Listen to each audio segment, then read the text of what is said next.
Това ще бъде още един малко по-различен клип от тези, които сте свикнали да гледате в този канал. Днес искам да си поговорим за някакви неща и се надявам, че ако поне един се почувства по-добре след този клип, значи идеята ми е била успешна.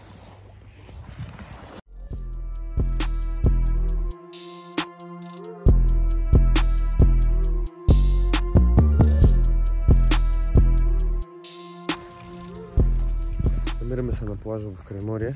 Днес отново почивам. Сега да се прибия. Ще разходим тук и ще отидем до Нос Форос. В момента опитвам някакъв нов път, който най-вероятно никъде няма да ме отведе. Но аз имам цялото време на света, така че ще опитам от тук. Изключително много се притеснявам, защото този статив, който си взех от Велико Търново, е най-евтиното и малумно нещо, което може да съществува. И още тогава, макар и да не го казах, в Царевец, когато бяхме, буквално просто излетя. Телефона ми излетя от тъпия статив, който по принцип е направен за да ми държи телефона здраво. Самата щипка, която държи телефона, доста трудно се слага самия телефон, доста е стегната и е супер бодлива. И ми проби пръстите, както направи и сега. И все пак телефона ми излетя. Няма никаква гаранция, че ако си бях взел най-скъпия, който беше 140 лева, ще да е много по-добре. Но със сигурност ще да е по-добре от това. Какви глупости правя в момента. Вместо просто да си поговорим.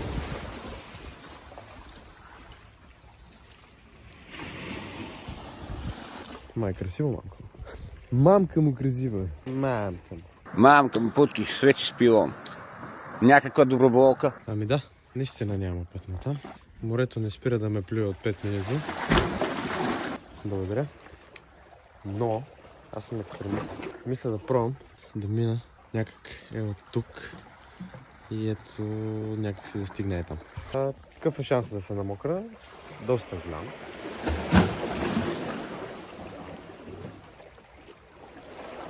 Що ще отварям устата?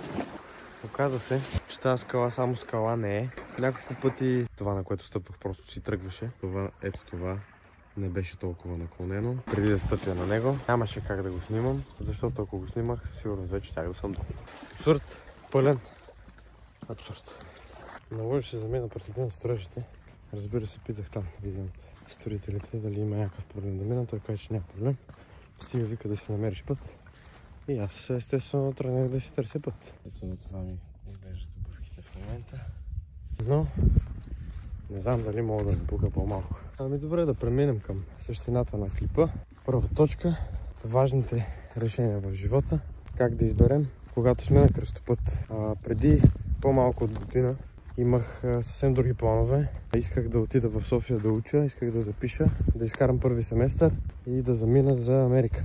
Да поработя там, да изкарам някой лев, да се върна тук и да почна да работя по така или иначе проектите, по които съм решил да работя. Но съвсем случайно се видях отново с стари приятели, запознах се с нови хора, с които си създадохме мисия, а именно да възродим Team Wanted, да се опитаме да развием спорта в България, да развием и себе си. В рамките на една година, на по-малко от една година, успяхме да постигнем доста успехи. Мали искам само да не видите обувките. Те ми тежат ката. Така, докато ходя като хобит, заради допълнителната тежест в краката си, много от вас знаят за какво става въпрос. Абсолютно всичко в момента, за жалост, е на изчакване. Това е най-досадният момент. Успяхме да се направим официален отбор, официален спортен клуб, да се направим фирма. Благодарение на помощта на Recreate и най-вече на Йоан Досев, успяхме да направим, благодарение много на тяхната помощ, проект, 3D проект на площадки, паркур площадки, с които да отидем в общината тук, да предложим, като тогава единствената ни мисъл беше да не ни откажат, да не ни изгонят по унизителен начин, защото така просто щяха да затворят много врати и да затрудят много неща. В никакъв случай да ни откажат. Ние няма да се откажем, каквото и да става, но определено щяха да затворят много врати по този начин. Друго, което постигнахме, беше да направим така, че да ни знаят в цяла България. Тези, които се занимават с този спорт, да развием социалните си мрежи, да възобновим, да възродим YouTube канала си, Инстаграма си. Прескочихме себе си и си направихме и TikTok, макар че много малка част от нас уважават тази платформа. направихме си Facebook страница, общо взето всички социални мрежи ги върнахме и ги поддържаме. Гледаме да има контент, гледаме да има какво да се гледа, да има интересни неща, да снимаме някакви работи. И така, паралелно с това, както всеки един в България, който се занимава с себе си, работя. Няма как всички почти работим. Има такива от нас, които все още се учат, но другата част работим. Работата, която имам, определено ми спаси близките месеци, но по никакъв начин не ме удовлетворява, защото аз се целя много по-нагоре. Нямах като цяло планове да променям близките месеци, но получих добро предложение в друг град, което смятам, че е от тези предложения, които не идват всеки ден. Следователно, не е за изпускане. Имах около една седмица да си помисля така хубаво върху това предложение. Взех решение да го направя, което означава, че до някаква степен аз трябва да оставя отбора си тук в Бургас на този етап. Това не означава, че ще се променят нещата. Всичко си продължава по план. Чакаме одобрение от Федерацията по акробатика. Това е едно от другите неща, които успяхме да постигнем. Чакаме одобрението им, за да станем треньори в зала Нефтохимик Бургас. И все пак, това за мен беше много съдбоносно решение. Първо ще разбера как ще се развият нещата. Отивам в съвсем нова сфера, от която нямам почти халхабер. Абсолютно почти нищо не знам за нея. И тепърва ще се обучавам. Всичко това го правя за моето лично развитие и естествено за развитието на отбора. Защото когато се развиваме индивидуално, няколко момчета, които имаме общ проект, общия проект също може да върви стремглаво нагоре. Важното е да правим нещо по въпроса. Направих се целия в кал, ще се самоубия. Искам да ми видите краката. На това сравнително уединено място продължавам монологът. Това, което осъзнах, защото аз изцяло говоря от личен опит, понеже не съм нито гуру, нито някакъв лайф коуч. Аз съм едно обикновено момче, което има мечти и се опитва по някакъв начин да ги постига.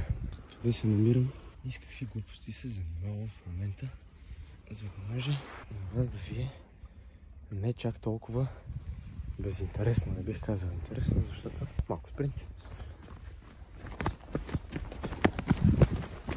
Мисля, че е време да си измия обувките. Нека обобща какво се опитвах да кажа до сега, защото само се прекъсвам сам. Искам да кажа, че важните решения в живота от моят личен опит няма как да знаеш кое е правилно. Освен ако не е нещо от сорта на дали да отида да уча или да почна да се друсам с хероин, примерно.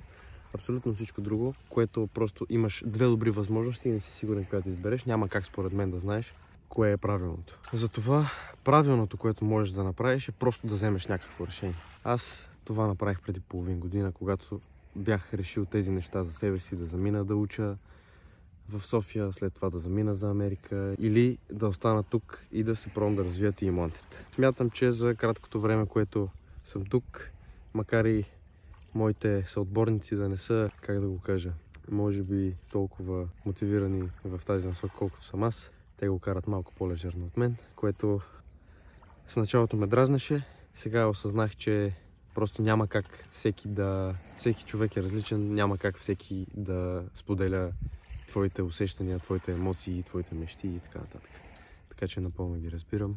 Помагат ми, помагаме си взаимно и движим напред. Така че не смятам, че съм взел грешно решение. Просто защото осъзнах и други неща, които са в по-личен план. Няма да навлизам чак в такива подробности, но и те са свързани с това, че съм взел за себе си правилното решение.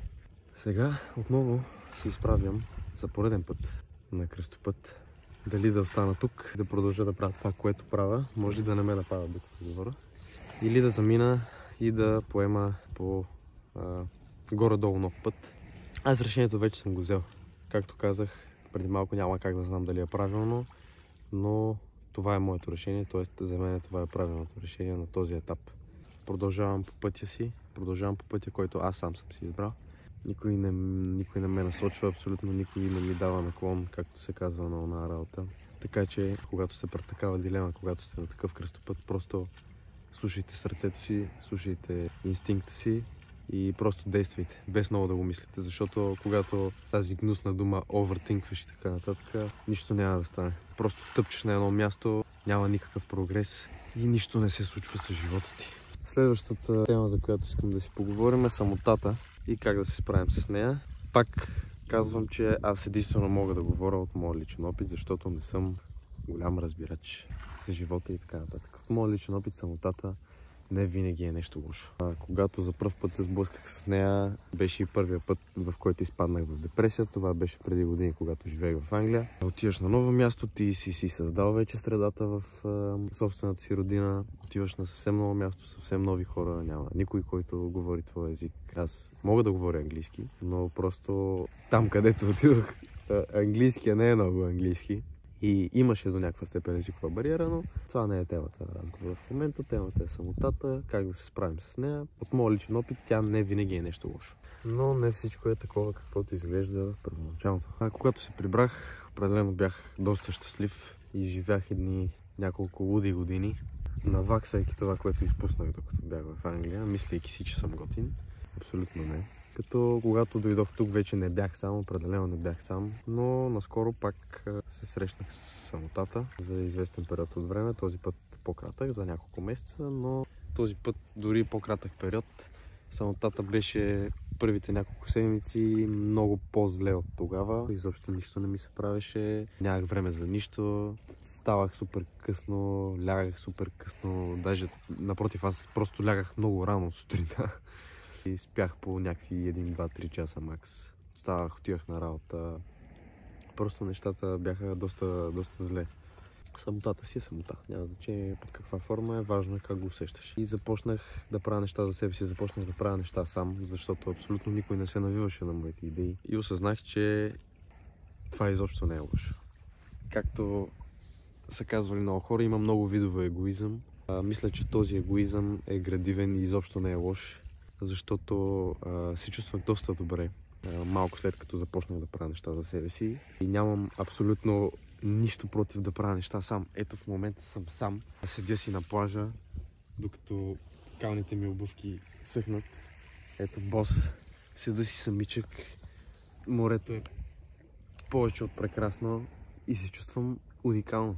Макар и да ми е много странно все още да седи да си говоря на телефона, знам, че ако успея да помогна на един човек, това е било успешно. И да, самотата може да бъде обърната в нещо положително, както имате много примери в момента в българския шоу-бизнес, като Fire, като ANI и така нататък. Това са хора, които са успели да преобърнат самотата и тъгата в нещо позитивно. Аз се опитам да направя същото нещо по мой начин.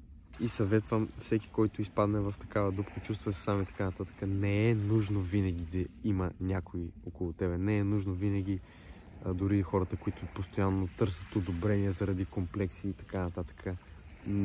Не ви е нужно ничие друго одобрение, освен вашето. Да, може да се допитвате до хора за съвети, може да гледате подкасти, да четете книги, да слушате такива объркани хора като мен.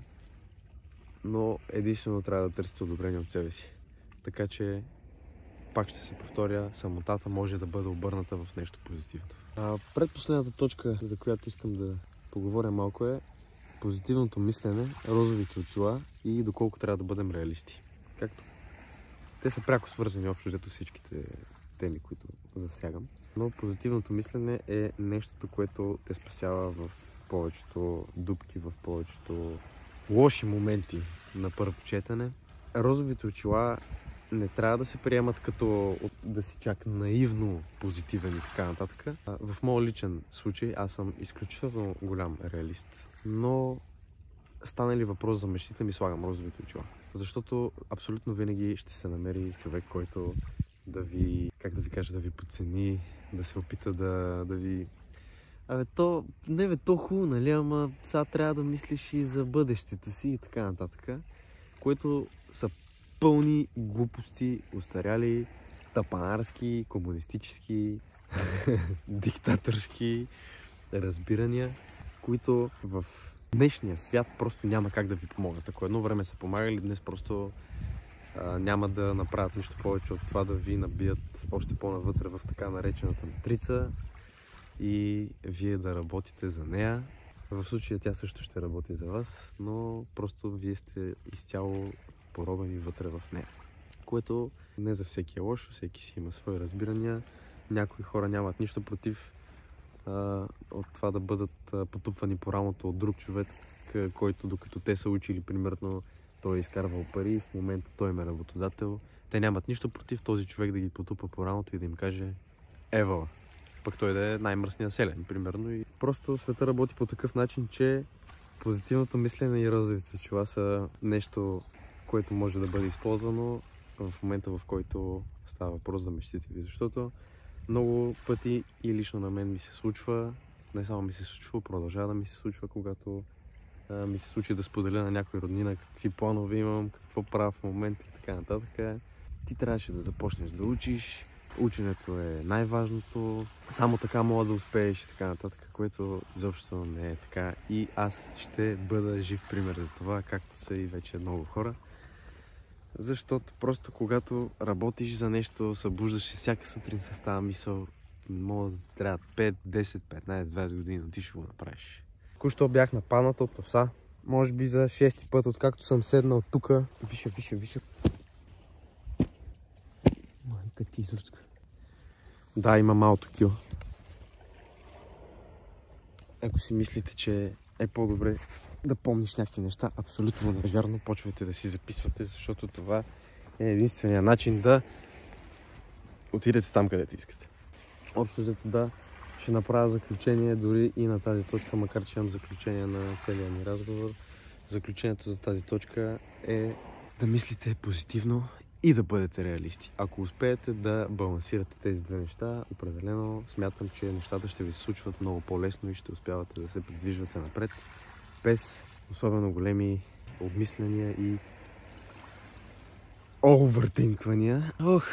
Идваме и до последната точка от моят монолог, който се надявам да ви бъде полезен на вас. Мотивация, дисциплина и преходни периоди. Както казах, всичките точки са пряко свързани една с друга. И така, мотивацията, да започнем с нея, мотивацията е нещо много важно. Обаче, изобщо не трябва да разчитате на нея. Защото ако разчитате на мотивацията, просто до никъде няма да стигнете. Или ако стигнете до някъде, ще бъде след 5 години. Просто защото това е една променлива величина, която трябва да бъде подхранвана абсолютно всеки ден, ако искате да я има изобщо. Всяка сутрин, както ставате да си миете зъбите, така трябва всеки божи ден да си давате някаква мотивация. Дали ще четете нещо, всеки се мотивира по различен начин, няма значение. По вашия начин за мотивиране, но трябва да се прави абсолютно всеки ден. Което води до следващото, до дисциплината. Защото, както казват много лайф коучове и истински разбирачи, дисциплината е нещото, което ви бута напред. Защото, примерно с тренировките, ще използвам най-баналния пример, няма как да очакваш резултати в трениране, ако чакаш мотивация. Просто аз изобщо нямам мотивация всеки ден. Последно време с тези мои преходни периоди, с тези решения, кръстопъти и така нататък, дните, в които имам мотивация в месеца, са не повече от 2-3. Което означава, че аз ако чакам мотивация за да правя някакви неща, ще се депресирам отново и просто няма да се случи абсолютно нищо в положителна насока. Трябва да правите нещата, колкото и да звучи банално отново, просто защото трябва. Да, трябва да отидеш да тренираш. Ако искаш резултати, трябва да отидеш да тренираш, без значение дали точно сега дават любимото ми шоу, има матч, аз искам да го гледам, ама аз съм много изморен от работа, ама днеска се чувствам емоционално изцеден, ама не знам си какво. Ти мислиш, че някой го интересува как се чувстваш, приятел. Мога да ти гарантирам на 101%, че ако се чувстваш така, защото аз също се чувствам така доста честичко, когато отидеш да направиш нещо за себе си, тук пак идваме на егоизма, на хубавия егоизъм. Майка ти изръчка. Когато отидеш и направиш нещо за себе си, ти автоматично просто се чувстваш 10 пъти по-добре, отколкото се чувства преди това. Да, може по време на тренировката, да кажем, да не се чувстваш добре. Да правиш с много голямо нежелание. Но това няма абсолютно никакво значение, защото е важен крайният резултат. А крайният резултат гарантирам, че ще бъде положителен. Просто защото тялото ти се чувства по-добре, умът ти се чувства по-добре, здрав дух, здраво тяло, колкото и банално да звучи отново. Това не е само за тренировките. Примерно, ако се занимаваш с деяне, ако се занимаваш с оригами, може да се занимаваш с шах, може да правиш каквото на тебе ти хареса. Просто направи нещо за себе си, което знаеш, че по принцип те кара да се чувстваш добре, дори в моменти, в които се чувстваш зле и не ти се прави конкретно това нещо. Изобщо нищо не ти се прави. Просто направи нещо. Няма значение. И в случая с нещата, които те бутат към прогрес, като тренировки и така нататък, просто трябва да ги правиш ежедневно, за да може да ги направиш навик. Изградиш ли си навики, ти имаш дисциплината. Имаш ли дисциплината, ти вървиш напред. Това е рецептата. Просто дисциплината. Ти ако имаш дисциплина, ще имаш и мотивация. Няма как да очакваш заради мотивация да имаш дисциплина. Трябва да е обратното. Трябва заради дисциплина да имаш мотивация. И да, преходните периоди, които има много голяма липса на мотивация. И ако липсва и дисциплината, тежко ти горко, както повечето пъти в моя случай било винаги до сега. Имах оса на крака, даже я погалих и след малко ще избягам, защото тя тръгна натам и предполагам, че ще си извика приятелите. Вие не може да разчитате на приятелите си до толкова, доколкото усите разчитат на техните. Всичките точки, както казах, бяха пряко свързани една с друга и заключението в моя случай е следното. Аз искам да оставя нещо след себе си. Това, за което се боря, всичките неща, вътрешни битки с самия себе си, с близките ми, с хора, които се опитват да ме демотивират и с тъпите уси, които продължават да летат около мене. Завръщайки се на калния терен, след като преди малко си изчистих обувките, се завръщам и аз. Победител от битката с усите, просто за да си довърша заключението. Исках да кажа за последната, за мотивация, дисциплина и преходни периоди. Цялото това нещо, което ви казах, е моят процес в момента в преходния период. С обучението ми в това да бъда дисциплиниран, самообучението ми в това да бъда дисциплиниран, да се мотивирам постоянно, но и да правя неща, които до сега съм правил само с мотивация. В момента се опитвам всячески да правя такива неща без мотивация. И да, това беше моята лекция, моят монолог. Няма да ви досаждам повече днес. Надявам се това, което съм казал, да помогне поне на един човек, който се припознава в тази ситуация. Или дори да помогна на такъв, който се чуди на къде да поеме, какво да прави с живота си. Надявам се клип като този да покаже, че и обикновените искаме да направим нещо с живота си, да оставим нещо зад себе си, да видите какви са трудностите, да видите какви са позитивите, защото аз съм 100% сигурен, че моят път не е чак толкова труден. Аз не съм имал чак толкова тежка съдба. Да, имал съм някакви кръстопъти, имал съм някакви неща, които са ме довели до тук, но не смятам, че съм имал кой знае колко труден живот. Но важното е, когато имате трудности, да се умявате да се справяте с тях сами, защото не винаги ще имате някой до себе си. Това кон ли? Другия егоизъм, лошият егоизъм, егоцентризма, онова подхранване на егото, което на всяка цена искаш да направиш нещо, просто за да си някой, за да може някой друг да те забележи и така нататък. Изключително грешно и ви препоръчвам, ако се припознаете в този егоизъм, да се насочите към другия. Искам да кажа, че когато имате някой все пак до себе си, е много хубаво да го цените, да правите жестове за него. Малки и големи няма никакво значение. Много от нас подценяват малките жестове, а това са най-важните жестове, защото те се случват в ежедневието. Няма как в ежедневието си, освен ако не сте някакъв милионер, да правите някакви огромни жестове и така нататък. Това е много важно, да правите малки жестове, да показвате, да припомняте на човекът, който е до вас и ви подкрепя, че вие също го подкрепяте, че го цените, че сте му благодарни. Тук съм вече около 1 час. Не е минала жива душа. Имаше едни двама рибари, които се ловяха риба с една лодка в морето. Но дори и те изтръгнаха. Изключително приятно е.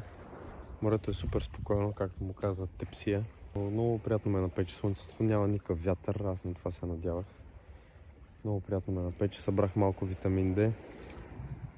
Бях забравил. Последно време в Бургас е доста лошо времето. Бях забравил какво е да те понапече малко слънцето. Много е приятно. И така. Предполагам, че за много от вас е странно. Тези, които са се абонирали за този канал. Благодарни сме на всеки един от вас. Но предполагам, че сте свикнали да гледате съвсем различен вид съдържание от това. Всичко до сега е било спорт, олигофрения, забавления, булопърси, там фейлове и така нататък. Искам да ви помоля нещо, ако някой изобщо е стигнал до края на клипа и в момента ме слуша. Искам да ми напишете дали желаете да продължавам да правя такива видеа, дали искате да засегна някоя конкретна тема, която да обсъдим. Вие също мога да споделяте вашия опит, ако имате желание, и ми кажете, ако искате да продължавам да правя такива видеа, защото аз имам още много какво да кажа. Тепърва с течение на това как ще протекат нещата, как ще се развият и какво ще се случва с живота ми. Много какво да кажа и ще се видим, надявам се, много скоро. Но бъдете здрави, подкрепяйте се, обичайте се, бъдете хора. Разберете какво е истинското значение на думата човек и бъдете хора. Не дайте да следвате днешните тенденции, не следвайте TikTok трендове, не следвайте абсолютно никакви трендове, бъдете себе си, правете това, което на вас ви харесва, това, което обичате. Слушайте сърцето си, както вече казах много пъти, и се стремете към прогрес.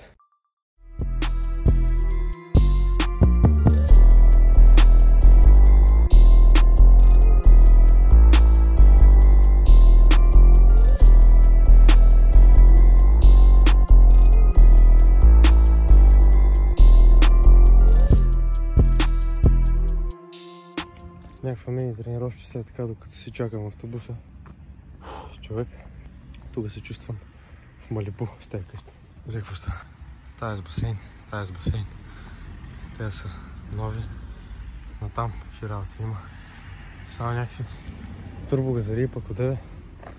Докато отивах натам какви неща има. Направо пентхаусове, човек. Ама така имат пари, огаждайте. Заслужено е време да подкрепим малко. Взех си някакви безглутенови бисквитки с лимец и ядки и стафиди. Изглежда добре вкусни са. Бъдете различни, подкрепяйте се, обичайте се и да, ще се видим скоро пак.